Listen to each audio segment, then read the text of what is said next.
Assalamualaikum Football United.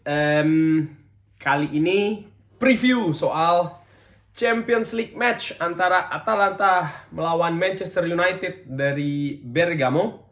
Ini kick off-nya hari Rabu tanggal 2 November jam 9 malam waktu Belanda. Hari Selasa. Sorry. Tanggal 2 November.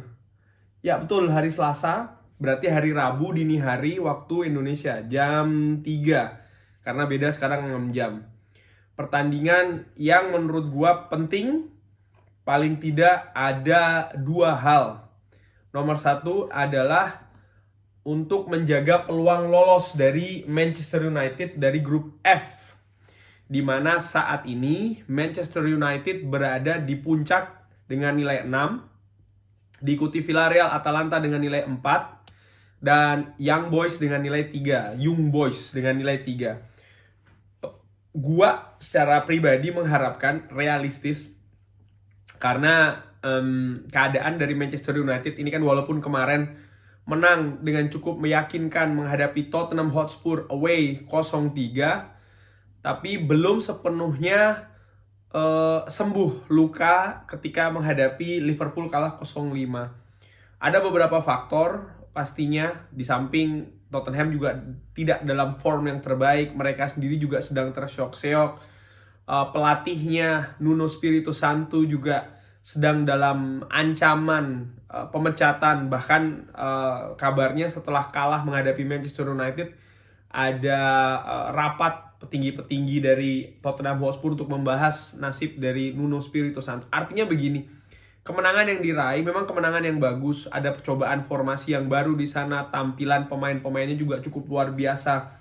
Cuman di sisi lain kita juga tidak bisa menepikan keadaan Tottenham Hotspur sendiri yang juga sedang tidak bagus. Tapi menurut gua ini merupakan kombinasi yang baik, karena mengingat Manchester United juga barusan kena hantam 0-5 menghadapi Liverpool, rival utamanya di kandang sendiri pula.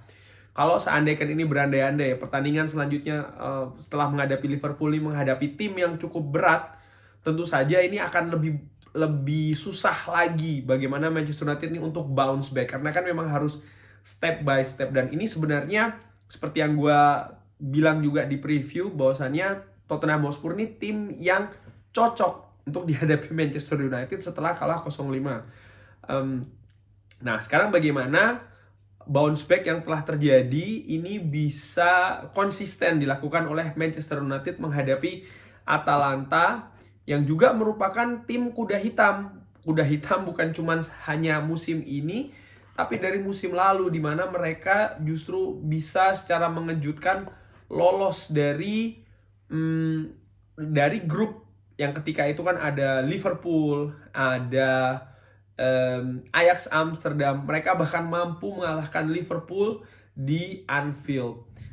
Posisi di liga lokal kalau gue lihat ini sampai dengan malam ini ya, Atalanta ini berada di peringkat keempat dengan nilai 19.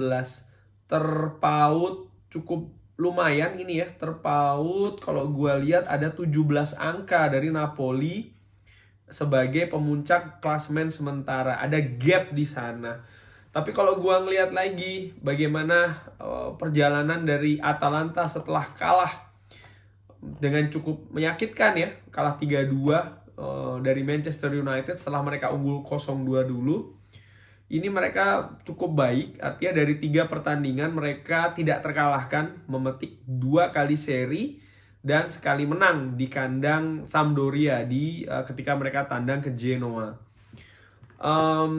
Tentu saja pertandingan besok ini akan berbeda dari apa yang disajikan oleh kedua tim di putaran pertama atau di pertemuan di Old Trafford, di mana Manchester United pada saat itu tampil cukup ceroboh. Kalau gue bisa bilang itu kata yang mungkin tepat dikatakan ya, cukup ceroboh, terutama di babak pertama, di mana Manchester United dengan cukup mudah kebobolan 2 gol langsung dari Atalanta. Walaupun akhirnya mereka mampu tampil Spartan di babak kedua dengan melakukan pressure yang lebih tinggi lagi. Mereka mampu menyulitkan permainan dari Atalanta untuk berkembang, bahkan hanya untuk mengontrol bola pun pemain-pemain Atalanta cukup kesulitan mengontrol bola di daerah sendiri, mereka cukup kesulitan. Tapi again, yang jadi warning dari pertemuan pertama adalah lini belakang dari Manchester United. Lagi-lagi lini belakang. Ini bukan saja terjadi di babak pertama ketika mereka kebobolan 2 gol, tapi juga ketika babak kedua. Jangan lupa ada sebuah peluang, gua lupa dari siapa, di mana David De Gea mampu dengan brilian menggagalkannya. Kalau nggak salah tendangan dari luar or something gitu ya. Itu cukup bagus. Bahkan menurut Gasperini itulah jadi momentum Manchester United untuk membalikkan keadaan. Karena kalau pada saat itu masuk, lalu kedudukan 1-3, pastinya akan lebih sulit lagi keadaannya. Baik itu secara teknis, lebih lagi tersara mental. Lini belakang yang ceroboh dan rawan. Tapi kalau kita lihat di pertandingan kemarin ketika menghadapi Tottenham Hotspur, lini belakang Manchester United dengan formasi 3-4-1-2 atau bahkan bisa menjadi 5-3-2, ini cukup disiplin, cukup terkoordinasi dengan cukup baik. Sering sekali jebakan offsetnya berhasil. Tottenham Hotspur dengan striker macam Hemmingson dan juga Harry Kane kesulitan untuk menembus sepertiga akhir dari Manchester United. Walaupun memang ada beberapa peluang, 1, 2, 3 peluang yang cukup berbahaya juga yang diperoleh oleh Tottenham Hotspur. Buat gue itu wajar. Tidak mungkin selama 90 menit tim lawan ini benar-benar tidak punya peluang sama sekali. Itu menurut gue hampir mustahil. Apalagi di kompetisi seketat Liga Inggris dan juga Liga Champions. Jadi menurut gue ada fakta yang menarik nih. Kalau untuk dibilang head to head ya, untuk menggambarkan bagaimana keadaan head to head dari Atalanta dan juga Manchester United. Atalanta sendiri, ini uniknya ya, juga sudah terbiasa memakai pola 3 back. Selain di pertandingan pertama ketika menghadapi Manchester United, di 3 pertandingan setelahnya pun mereka juga konsisten menggunakan 3 back. Bahkan di match-match sebelumnya. Cuman kalau gua ngelihat ini dari SofaScore ya, ada sedikit perbedaan minor saja. Formasi yang ditampilkan oleh Atalanta ketika menghadapi Manchester United dan di pertandingan-pertandingan setelahnya. Ketika menghadapi Manchester United, mereka memakai 3-4-1-2. Tapi di pertandingan-pertandingan setelahnya, seperti ketika menghadapi Sampdoria atau juga menghadapi Atalanta, ada modifikasi yang dilakukan oleh Gasperini, yaitu dia menggunakan 3-4-2-1. Ini menurut gue juga tidak kalah berbahayanya, karena tetap mengandalkan agresivitas dan juga kolektivitas yang cukup tinggi. Bagaimana pemain-pemain dari Atalanta, kalau gua ngelihat ketika bermain di Old Trafford ini kan cukup cair bermain ya. Bagaimana mereka ini cukup fasih memainkan bola dari sisi sayap ke tengah dan juga ke sayap lagi. Dan bagaimana seorang Zappa Costa dan juga Joachim Mehle ini dengan cukup berbahaya, sering sekali menusuk pertahanan Manchester United dari sayap. Gua ingat sekali pada saat itu bagaimana seorang Davide Zappa Costa terutama ya, dari sisi kanan Atalanta atau dari sisi kiri Manchester United ini sering menyisir. Dan ya cukup empuk atau cukup lunak penjagaan yang dilakukan oleh Luke Shaw. Mungkin bisa jadi itu buah formasi yang ditampilkan juga oleh Ole Gunnar Solskjaer, 4-2-3-1, di mana 2 gelandang pivot ini cukup kesulitan untuk menjaga kedalaman sisi sayap, mengawal sisi sayap, yang dimana pada saat itu kalau gua ngelihat gelandang serang sayap dari Manchester United yang diharapkan juga turun membantu ketika back-back sayap ini menyerang, itu tidak dilakukan. Pada saat itu penyerang-penyerang sayap macam kayak Marcus Rashford itu agak jarang turun kalau gua ngelihat ya, terutama dari heat maps. Dan juga di sisi kanan, ini kok sisi kanan agak lumayan ya, Mason Greenwood itu masih lebih rajin untuk membantu ke belakang. Dan buah dari jarang turunnya Marcus Rashford untuk membackup Luke Shaw di sisi kiri, ini betul-betul dimanfaatkan oleh sayap Atalanta yang dimainkan oleh seorang Davide Zappa Costa. Bagaimana dengan pertandingan besok hari Selasa ini, Champions League? Gua pikir Gasperini akan lagi-lagi menerapkan 3 back. Kemungkinan sih akan menggunakan 3-4-2-1. Kalau gua ngelihat sih komposisi belakang dan juga tengah ini mungkin akan sama ketika mereka bermain imbang 2-2 melawan Lazio. Mungkin hanya 3 pemain di depan, 2 gelandang serang dan juga 1 striker ya. Mungkin kalau gue pikir seorang Ruslan Malinovskyi akan ditampilkan duluan dan mungkin akan berpasangan dengan, gue nggak tahu nih, mungkin dengan seorang Ilicic ya. Sementara di belakang ini Merih Demiral sih gue pikir mungkin akan lebih dipilih untuk mengawal lini belakang. Bagaimana dengan striker? Gue pikir sih Dufan Zapata mungkin akan lebih dipilih oleh Gasperini. Atalanta sendiri juga gue yakin akan mengincar hasil kemenangan ya ketika bermain kandang sendiri. Karena di pertandingan selanjutnya mereka akan away ke Young Boys. Dan di pertandingan terakhir mereka akan menjadi tuan rumah menghadapi Villarreal. Maksud gue begini, dengan keadaan di grup F yang cukup ketat ini, status tuan rumah itu harus dimanfaatkan betul oleh siapapun yang bermain sebagai tuan rumah. Dan kali ini Atalanta yang akan menghadapi Manchester United. Nah, sekarang kita ngomongin soal Manchester United. Bagaimana ini komposisi? Kan itu dulu nih ya kan, formasi komposisi apa yang akan dipakai oleh seorang Ole Gunnar Solskjaer. Sebelumnya 4-2-3-1, kemarin 3-4-1-2. Bagaimana akan menghadapi Atalanta? Feeling gua atau prediksi gua, Ole Gunnar Solskjaer akan kembali lagi menggunakan 3-4-1-2. Alasannya simple, kenapa? Karena ya untuk menjaga lini pertahanan yang kuat, yang kokoh. Karena jangan lupa, sejatinya ketika kita bermain tandang, apalagi di Liga Champions yang grup stage seperti ini, hasil seri itu sudah cukup. Bukan berarti artinya, wah kita bermain untuk mengejar hasil seri. Tidak, tapi bagaimana kita tidak kalah.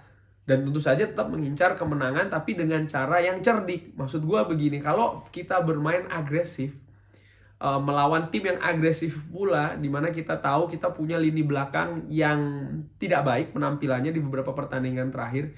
Ini kan terlalu banyak pertaruhan, terlalu banyak resiko yang bisa diambil. Kalau menurut gue ya sudah, mainkan lagi 3 back belakang yang bisa bertransformasi menjadi 5 back. Jangan lupa ini juga bisa dicoba untuk menetralisir serangan-serangan Atalanta dari sisi sayap. Pun juga kita punya 2 orang gelandang yang kemarin tampil cukup baik ya menurut gua, seorang Fred dan juga terutama khususnya seorang Scott McTominay yang cukup fasih menurut gua, terutama Scott McTominay ini dalam memainkan perannya sebagai gelandang bertahan tunggal, dimana seorang Fred ini kan lebih mobile, pun juga seorang Bruno Fernandes. Jadi gua berharap atau ya memperkirakan Ole Gunnar akan menerapkan lagi formasi yang sama ketika kita menghadapi Tottenham Hotspur. Dan ini juga tidak ada salahnya ya. Kemarin ketika menghadapi Tottenham Hotspur kita sudah terbukti kalau bisa bermain solid. Tinggal bagaimana nanti dikondisikan saja per individu instruksinya menghadapi ya pemain-pemain Atalanta yang tentu saja punya karakteristik berbeda dengan pemain-pemain Tottenham Hotspur ya. Gue pikir David De Gea akan dipasangkan di penjaga gawang lagi, 3 back, Harry Maguire, Rafael Varane yang sudah kembali dan tampil cukup excellent ketika menghadapi Tottenham Hotspur, bersama dengan Victor Lindelof akan menjadi trio di sana. Di sisi kiri, gue sih berpikir masih untuk memberi kesempatan kepada seorang Alex Telles yang kemarin secara mengejutkan tidak dibawa oleh Ole Gunnar Solskjaer. Dan jujur gue belum dapat informasinya kenapa Alex Telles ini tidak dibawa ya. Informasi yang terakhir sih tampaknya tidak ada cedera atau apa ya hal seperti itulah yang akan membuat Alex Telles tidak bisa ditampilkan begitu ya. Kenapa gue lebih memilih Alex Telles?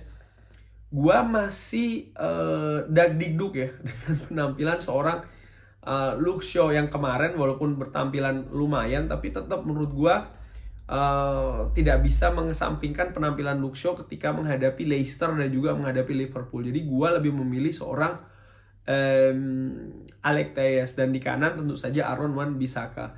3 gelandang di tengah, Scott McTominay, Fred, dan juga Bruno Fernandes. Dan striker di depan gue pikir Cristiano Ronaldo dan juga Edison Cavani. Trisula di depan ya, Bruno Fernandes dari tengah, dan juga yang di depan 2 Cavani dan juga Ronaldo ini. Kita bisa lihat bagaimana kualitas teknis mereka ya, walaupun mereka ini baru sekali ini bermain dengan formasi yang seperti itu, tapi chemistry dan juga kerjasama yang terjalin itu sudah terlihat seperti mereka sudah fasih ya.